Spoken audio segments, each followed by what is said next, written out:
Terima kasih Anda masih bersama kami masih terkait dengan pasca gempa yang terjadi di Banten pada hari ketiga pasca gempa di Pandeglang, Banten.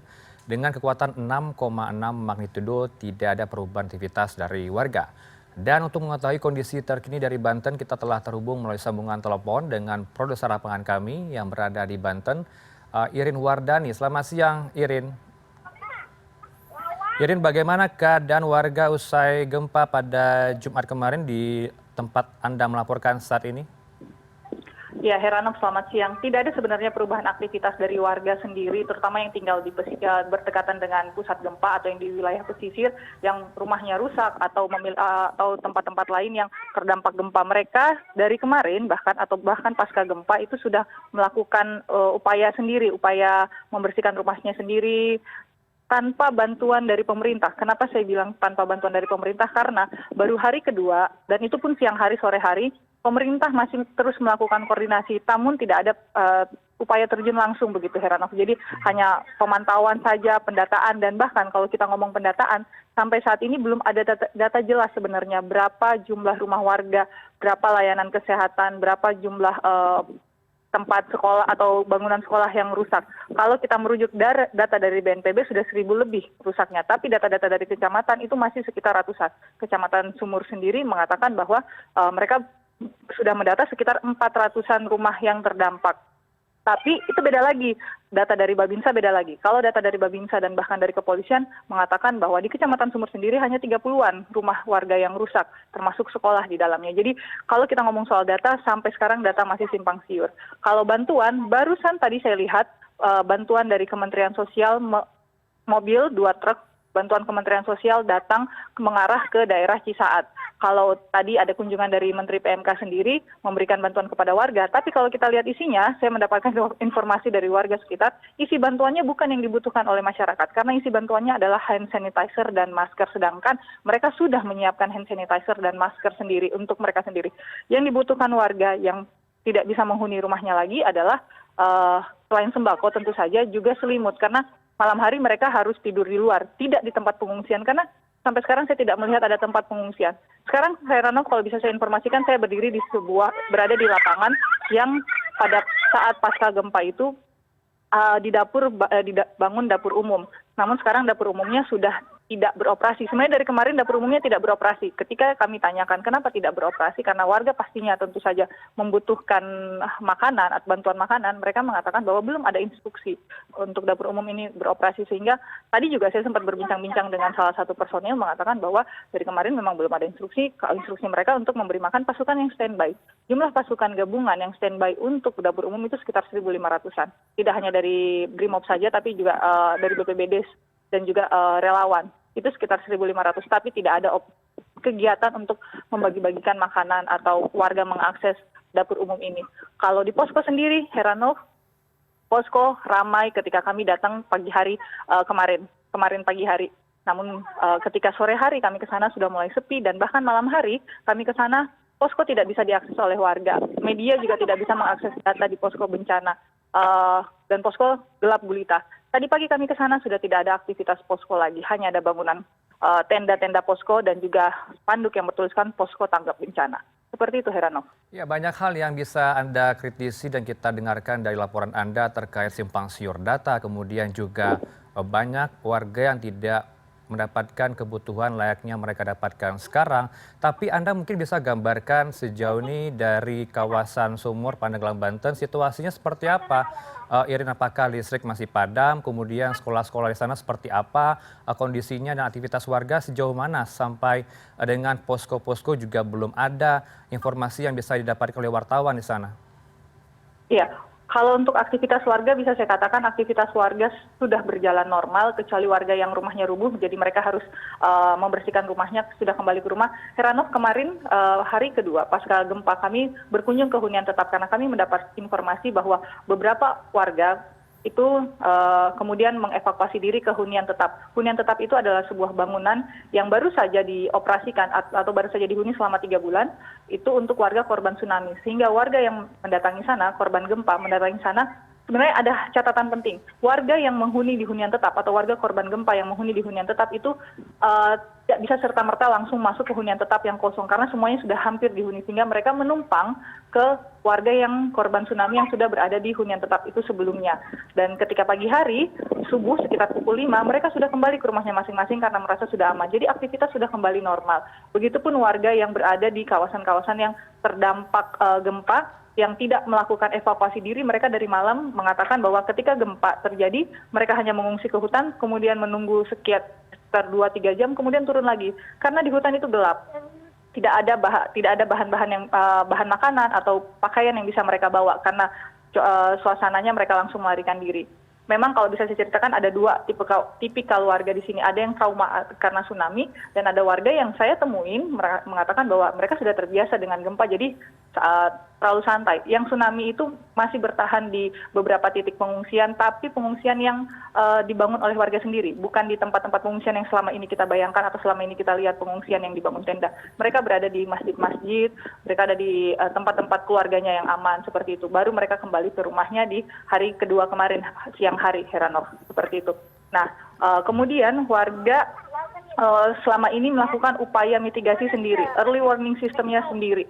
Mereka ternyata punya, saya barusan mendapat informasi, mereka punya sistem ronda atau siskamling, tanggap bencana sendiri yang mereka bentuk sendiri, seperti itu Heranov. Jadi kalau ketika saya tanya ke mereka via telepon tadi untuk mendapatkan background pengalaman bencana mereka selama 3 tahun ini dari 2018 sampai hari ini, mereka mengatakan bahwa setelah pasca tsunami itu dan setelah gempa-gempa yang lainnya, kenapa mereka mengatakan mereka terbiasa? Karena mereka punya sistem siskamling sendiri. Kita selalu mereka menyebutnya siskamling atau ronda sendiri.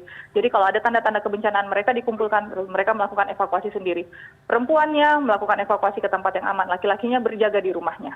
Ketika gempa kemarin terjadi, itu mereka belajar sendiri. Kalau ditanya apakah ada pelatihan dari BPBD setempat, mereka bilang tidak ada sama sekali. Tidak ada pelatihan, tidak ada peringatan bahkan bahwa kalau bencana mereka harus kemana dan seperti apa. Memang ada tanda-tanda yang mereka pelajarin, tanda-tanda evakuasi. Tapi kalau kita lihat tanda-tanda evakuasi tersebut, ya Heranov, itu adalah tanda-tanda evakuasi untuk tsunami, bukan untuk kebencanaan gempa. Jadi, dan saya juga barusan mendapatkan insight bahwa tanda kebencanaan gempa dan tsunami itu berbeda sekali. Sehingga warga yang ada di sekitar Pandeglang, Banten yang selalu mendapatkan bencana atau sudah terbiasa dengan bencana gempa dan tsunami itu seharusnya belajar mana mendeteksi evakuasi atau harus belajar evakuasi mana bencana gempa atau mana bencana tsunami. Itu sebenarnya yang dibutuhkan oleh warga, tapi sayangnya mereka belajar itu sendiri secara swadaya. Seperti itu, Heranov. Ya, masih terjadi minim akan early warning system atau mitigasi bencana di sana. Tadi Anda juga menyebutkan, Irin, singkat saja, bagaimana sebenarnya koordinasi dari Kemensos terhadap pihak-pihak desa setempat? Apakah mereka melakukan sosialisasi mitigasi bencana, kemudian juga apakah ada penjelasan terhadap hunian sementara bagi warga? Ya, penjelasan itu informasinya kalau kita kemarin ada memang kunjungan dari Dinas Sosial, hari ini ada kunjungan atau bantuan dari Kementerian Sosial dan ada kunjungan dari Menteri PMK sendiri. Namun sekali lagi bisa saya gambarkan acara kunjungannya seperti seremonial, Heranov. Ini bisa saya katakan seperti seremonial. Datang melihat, kemudian melakukan pembicaraan. Namun sampai sekarang, dari kemarin kunjungan Kepala BNPB, kemudian Bupatinya juga berkunjung ke hunian tetap, dan kemudian berkunjung ke layanan kesehatan yang berada di dekat hunian tetap, dan berkunjung ke wilayah-wilayah yang terdampak. Toh akhirnya poskonya tidak berfungsi. Koordinasinya berarti ada koordinasi yang hilang di sini. Kenapa posko yang awalnya kami diberitahu bahwa itu adalah posko pusat informasi bagi siapapun, termasuk media dan juga bagi warga untuk mendapatkan bantuan atau data, itu tidak berfungsi, Heranov. Kemudian dapur umum yang sangat krusial untuk warga mengakses makanan, harus menunggu koordinasi atau menunggu instruksi dari atasan. Yang saya bisa tangkap ini adalah menunggu hasil rapat atau hasil koordinasi dari para pejabat setempat. Angka 1.000 kerusakan rumah kemarin dibilang oleh Kepala BNPB itu sudah menandakan bahwa Pandeglang, Banten ini sudah masuk ke status tanggap darurat bencana. Namun kalau dilihat tidak ada kegiatan apapun, Heranov, tidak ada kegiatan tanggap darurat bencana. Hanya acara-acara seremonial seperti yang saya bilang tadi, pemberian bantuan dari PMK, masker dan hand sanitizer. Apakah itu dibutuhkan oleh warga saat ini? Karena masker dan hand sanitizer itu sebenarnya mereka sudah punya. Yang mereka butuhkan adalah makanan atau setidaknya pakaian atau selimut untuk malam hari mereka selama menunggu rumahnya selesai diperbaiki. Kalau ngomong membicarakan bantuan atau bantuan dari pemerintah, kemarin juga Kepala BNPB mengatakan bahwa akan ada bantuan pemerintah untuk warga yang rumahnya rusak. Ada tiga tipe, rusak berat sekitar 50 juta, rusak sedang sekitar 25 juta, dan rusak ringan 10 juta. Tapi itu harus kita kawal, apakah itu benar-benar akan diberikan kepada warga dan bagaimana kemudian warga mengakses bantuan itu. Karena kalau dilihat di lapangan sekarang, warga pun susah mendapatkan bantuan atau kesulitan mendapatkan informasi bantuan. Sejauh ini yang mereka dapatkan adalah bantuan dari sesama warga sendiri, swadaya sesama warga sendiri. Jadi kalau kita ngomong gotong royong, itulah bisa kelihatan tuh gotong royong sesama warga seperti itu. Tadi saya juga lupa menjawab pertanyaan Heranov mengenai lampu. Tim kami datang ketika lampu mati. Kami datang, lampu sudah menyala sebenarnya Heranov. Lampu di rumah-rumah warga, bagian rumah warga sudah menyala. Kami mencoba reach out ke tempat yang terdampak paling parah di Desa Cisaat di Kecamatan Sumur. Namun kami tidak mampu untuk menembus daerah itu ketika kejadian berlangsung. Kami tiba sekitar pukul 2 dini hari.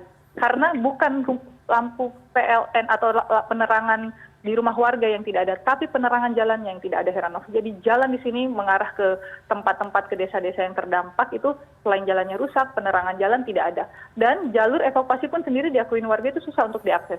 Karena buat mereka melelahkan. Selain dataran tinggi, jalannya juga bukan jalan yang enak untuk ditapaki oleh orang dalam keadaan terburu-buru. Karena jalannya masih bebatuan, licin ketika hujan. Itu yang mereka gambarkan ke kami ketika datang. Jadi sebenarnya untuk penerangan ke warga memang ketika kejadian lampu sempat dimatikan, tidak ada penerangan. Tapi setelahnya dalam kurun waktu 3 jam setelah kejadian lampu menyala kembali. Jadi ini yang harus kita apresiasi bahwa ada beberapa hal yang memang gerak cepat yang dilakukan oleh pemerintah melalui PLN-nya. Karena warga butuh penerangan makanya lampu dimatikan dalam keadaan bencana tapi kemudian dinyalakan kembali.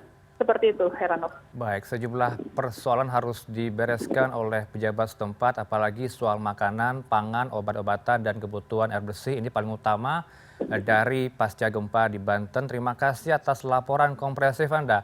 Irin Wardani langsung dari Banten, dan kita harapkan Anda juga jaga keselamatan di sana.